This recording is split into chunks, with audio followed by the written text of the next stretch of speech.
What's up, guys? Welcome back to GTech Finance. My name is George, and we're here for the new upload of Stimulus as usual. So, here we have a few new details from the Congressional Budget Office. But first, a few notes. Yes, this week, technically, Congress is not at work. They're on, as we like to say on YouTube, vacation. Now, technically, they're still working, but it's one of those kinds of still working where you're like, yeah, I'll get this after I go and I gamble and I drink in the bar and I do everything I want to do because that's just how slow Congress seems to be right now. And again, it's true, the Senate and the House are not in session this week. Well, now, we're told that the $1.9 trillion package will finally be done in the House and fully written this week. And if it gets done this week, then can vote to pass it next week, and then it'll go over to the Senate where God knows what's going to happen with it.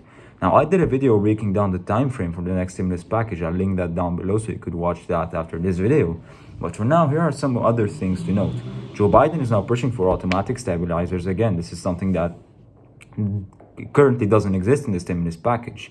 Now, to provide a federal unemployment boost when unemployment levels rise to certain highs, this is according to the Washington Post, that Biden has sort of renewed this talk now again. The current stimulus package does not include something like this, and the eviction ban through September 30th, but is going to be extended, but we still don't have any student loan forgiveness. We have no idea if mortgage forbearance is going to get extended, the year of mortgage forbearance.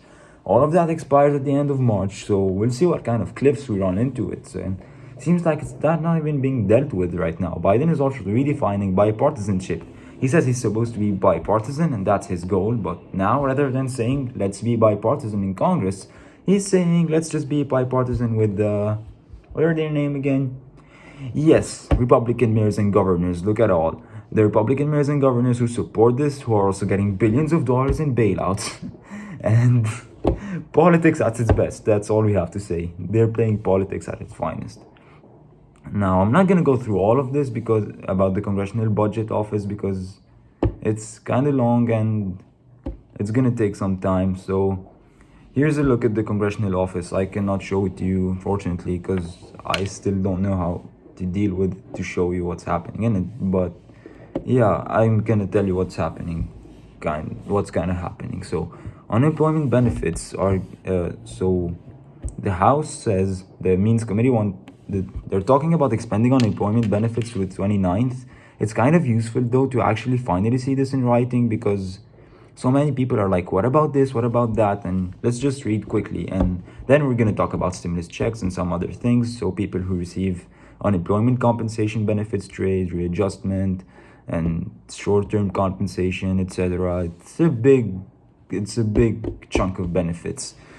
And they will get their benefit extended through August 29th.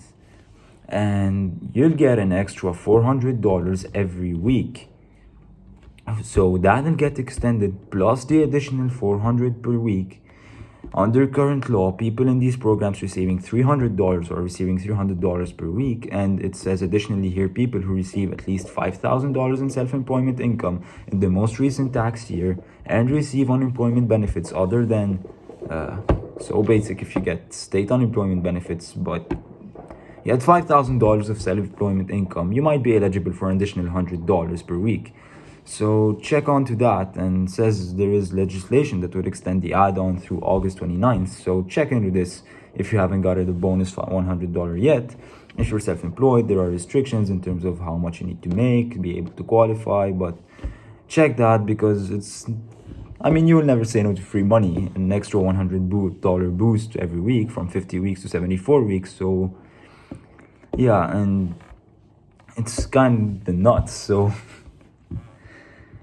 let's really just talk about how the state's budget were so many acronyms like FPUC, PUA, and CBO and all of this. But yeah, we're not going to talk about these because they're not really important. Let's jump on over. We get some additional programs over here. Elder support programs, emergency assistance to children and families, emergency assistance to families through home visiting programs, a lot small programs here, but getting benefits as well. Want to touch a bit now on stimulus checks though. So this is where we see, as usual, the $1,400 going to any filer plus $1,400 per dependent. The credit would phase out for taxpayers with adjusted gross income between $75K and $100K a year, with an individual obviously this is going to be doubled if you're joint filers, and it's a bit more if you're a householder.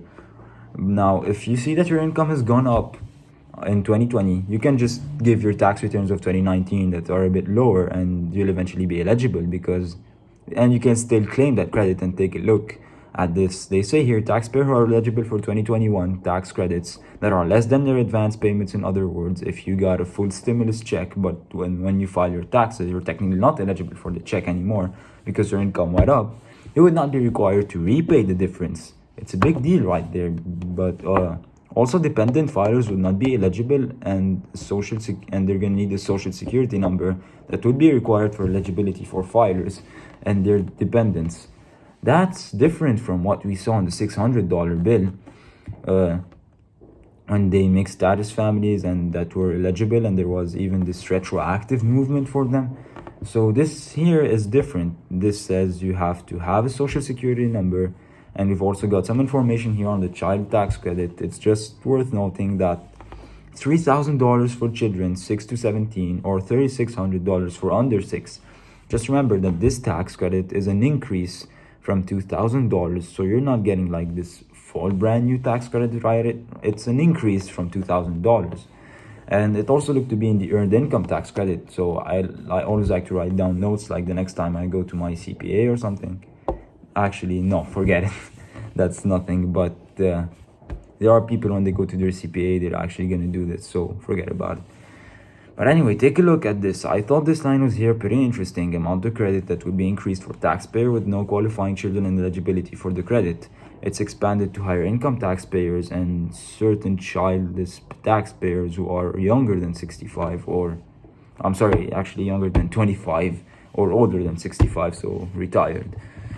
If you're younger than 25 or older than 65, look into some of the changes here for the earned income tax credit.